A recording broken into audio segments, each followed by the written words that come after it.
Sir, on the Kim Jong-un summit, we're told that the summit will be a day-long, possibly extending to a second day. What is the best-case scenario for what can be accomplished in a single day? What does the president think can be done in a single day with Kim Jong-un? Certainly not going to get ahead of those conversations. As you stated, we plan for a full day of meetings on the 12th with some time reserved to carry over if necessary. Certainly the best outcome would be an agreement for complete and total denuclearization. But this is the beginning part of these conversations. I'm not going to get ahead of what we expect for that day, but certainly that would be, I think, the best outcome, and we've been pretty upfront about that. Do they think that could actually happen in a day, or is this... Again, I'm not going to get ahead of this conversation and the process, but there have been several conversations that have taken place leading up to both Secretary Pompeo has had now 2 meetings that have been part of this process. So it's not just one day that is, you have to look at the broader picture, but certainly we have that time set aside at this point. Justin? I wanted to ask about the auto meeting earlier today. I know attendees of these sort of spitball sessions can often leave with the impression that the president agrees with their position. So I wanted to see if you could clarify both if the president or the administration has agreed to open negotiations with California on a national CAFE standard rather than sort of the dual system that could exist. And we haven't finalized what that looks like, but today was a part of that conversation, part of the discussion on how best to move forward. We're going to continue these conversations as we have a specific policy announcement on that front. We'll let you know. Sarah. John? If I could come back to North Korea. The president says that he believes that it's Kim's intention to denuclearize, but when you listen to Kim Jong-chul, who's in charge in North Korea of North-South relations, he said, listen, the reason why we're doing all this is because our nuclear program is complete. The reason why we're shutting down our test site is because we don't need it anymore. Our nuclear program is complete. I mean, it's kind of akin to somebody who builds a house and then enters a negotiation to tear it down. What gives you confidence that Kim actually wants to take apart something that he just built? Look, the president is going into this with eyes wide open, as he said many times. We'll see what happens. But this is certainly a process that has moved in the right direction. We've seen some signs of goodwill from North Korea just this week with the 3 Americans brought back home. Also the stopping of the ballistic missile test, them stopping with their research and development on their nuclear program. And we're going to continue to push for complete and total denuclearization. We're also going to continue maximum pressure until we see that happen. But again, stopping the ballistic missile testing, stopping all this testing, according to Kim Jong-chul, is because they don't need it anymore. They're done. It's kind of like you can put the saws and the hammers away because the house is done. Again, the president has been very clear that we're going into this. Certainly, we would like to see something happen, but as he has said many times, we're going to see what happens.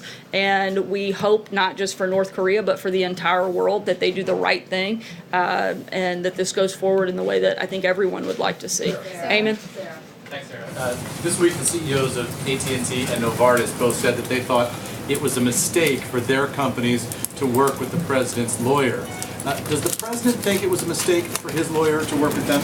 I think that this further proves that the president's not going to be influenced by special interest. This is actually the definition of draining the swamp, something the president talked about repeatedly during the campaign. And for anything beyond that, I would direct you to the president's outside counsel. This is a definition of draining the swamp, right? I think it's pretty clear that the Department of Justice opposed the merger, and so certainly the president has not been influenced by any, or his administration influenced by any outside special interest. Where are those things? Sorry, Blake, go ahead. Sarah, thank you. You said in this room the other day that it is unlikely there's going to be an infrastructure bill this year. That was supposed to be the signature legislative item of 2018 for Republicans in this administration. Can you lay out for us what exactly is this White House's legislative agenda for this year? Certainly, we'd love to see something done on immigration. It's something the president has been talking about for a long time. We've laid out the principles and the priorities that we'd like to see as part of an immigration package. There's still some movement on that front, and we would still like to see something happen. We'd love for Congress to actually show up, do their jobs, Democrats to stop opposing good legislation and actually fix our broken immigration system. So is it fair to take from that answer that immigration is now the signature priority item this year? It's been a constant priority for the president and something we'd certainly still like to see. David? Sarah, thank you. Two questions. We've heard a lot about White House aide Kelly Sadler and her comments about Senator McCain reportedly saying in a meeting that the president shouldn't worry about the senator's opposition to the nomination of Gina Haspel because he is dying anyway. Meghan McCain, his daughter, wondered aloud today why Kelly Sadler still has a job here at the White House. Does she still have a job? I'm not going to comment on an internal staff meeting. And then secondly, I'm sorry. Sorry, you had two questions. President Trump said today that he still has faith in EPA Administrator Scott Pruitt. Do you know if he was aware when he said that about these new Freedom of Information Act documents that showed last year Administrator Pruitt had dinner in Rome with a Catholic cardinal who was under investigation for child sex abuse? I'm not aware of that. I haven't spoken with the president about Administrator Pruitt today. Catherine? So, following up on that question about Kelly Sadler's comment, does the White House not think that you need to condemn these remarks or comment? Again, I'm not going to validate a leak one way or the other out of an internal staff meeting. Are you saying that you didn't say this? Again, I'm not going to validate a leak out of an internal staff meeting one way or the other. Jonathan? Does the president regret what he said during the campaign about John McCain when he said he wasn't a war hero? He prefers people that weren't captured? I believe the president has spoken about that. I haven't talked with him specifically about that. Jeff?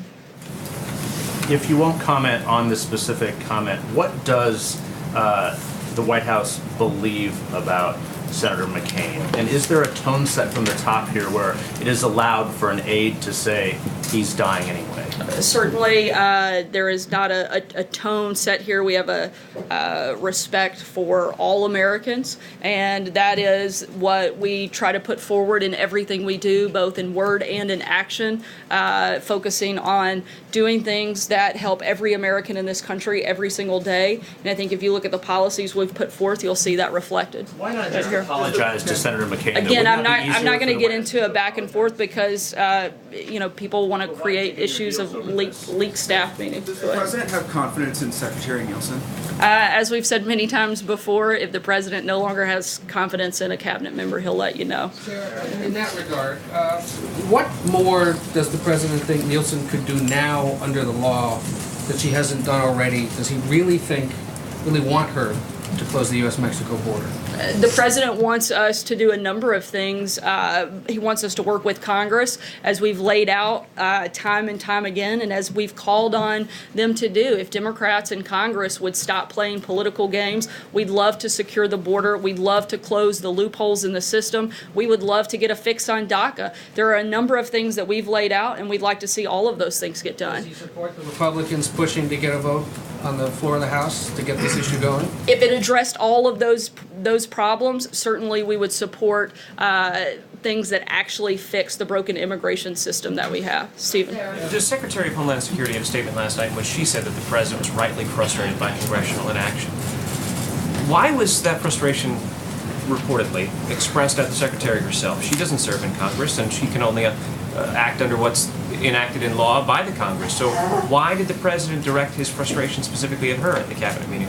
Again, I'm not going to get into a back and forth with you guys on an internal meeting. However, I can tell you that both the president and the secretary share the frustration that Congress is simply not showing up to work and getting their job done. Democrats have got to stop playing games. They've got to stop doing this just because it's a midterm year. They still have to do their job, and we would like to see them fix our immigration system. Not only is the administration frustrated, but Americans are too. 80% of Americans would like to see this problem fixed. They want something to be done. They are begging Congress to do it, and certainly I think not only does the president have a right to be frustrated, he has a right to be angry, and he is, and he's going to express that. He's done it both publicly, and he's going to continue to do that until we can actually fix this problem. Mike? NAFTA, is the White House on track to meet Speaker Ryan's deadline next Thursday? I'm sorry, can you speak up? Is the White House on track to meet Speaker Ryan's deadline next Thursday on NAFTA? We're continuing in these conversations, and we've made progress, and hopefully we'll get there. By Thursday, is the president really willing to revisit this after the elections in Mexico and the midterms? We'll let you know. Sarah, just a quick follow-up on one of my colleagues. To be clear, does Kelly Sadler still work at this White House? Yes, she does. She does, okay, and to follow up on that, more broadly, does the president set the tone? Does he bear responsibility for the tone within this White House? The president, as I mentioned just a moment ago, supports all Americans. If you look at what he's doing every single day, he's showing up to work, he's working hard to make this country better, whether it's through building our economy, creating jobs, defeating ISIS, fixing our judiciary system, helping with the illegal immigration problems that we have. The president is addressing a number of issues. That is what our focus is. That is what we are doing here every day, and that is what the president has, I think, laid out very clearly what his interests are. But my question is a little different. Does he bear responsibility for the tone set here at the White House and all of the staffers who work here, frankly? It certainly does, and I think he has done a good job of laying out what the priorities of the administration are, and that what they are doing is helping impact Americans all across the country. And just very quickly, Sorry, so Kristen, I'm going to keep moving. So We've been many here a of while. us have spoken Kristen, to I'm people going to keep who going. said Sager, they go heard ahead. these comments. Do you say that they're lying? Sorry, go ahead. Are they lying, Sarah? Sarah, General Kelly came out and endorsed in an NPR interview a pathway to citizenship for temporary protected status recipients who have been in the United States for quite some time. Does the president share General Kelly's view on that? I haven't seen that specific comment from the interview. I certainly know that both the president and General Kelly want to fix the system. I'd have to look at that specific comment in the interview. Did General Kelly oppose the administration's push to end TPS and actually give a deadline to some people who have been here for over 20 years to leave the country? Did he Again, specifically I would have to look at the comment before I could weigh in. Right here. Sorry, go ahead. Thank you, Sarah. South Korea has a huge stake in whatever Trump and Kim agree upon. Will President Moon or another representative of South Korea be at the talks? I don't believe that there are plans for them to be part of that specific day, but certainly have been a partner in this entire process. And as you know, President Moon will be here on the 22nd to continue those conversations, and we continue to be in lockstep with the South Koreans. Hunter? Thank you, Sarah. On Wednesday, the president tweeted, quote, "The fake news is working overtime," and he said 91% of the network news about me is negative, parentheses, fake. Do you have the view that all negative stories about the president are fake? No. Why would he say that then? I'll take one last question, Aisha. Here? Aisha, right here. Thank you. Just to follow up on these payments that Michael Cohen received from AT&T and Novartis, you said that this is a sign that the president won't be influenced. But just to clarify, does the president think it's appropriate for his personal attorney to be collecting payments from private companies, presumably saying that, or presumably promising to influence policy or to give them strategy on government policy? I think the bigger point is that the president isn't going to be influenced by outside special interests. He's going to do what he finds to be in the best interest of Americans across the country. Thanks so much, guys. Hope you have a great weekend, and happy Mother's Day.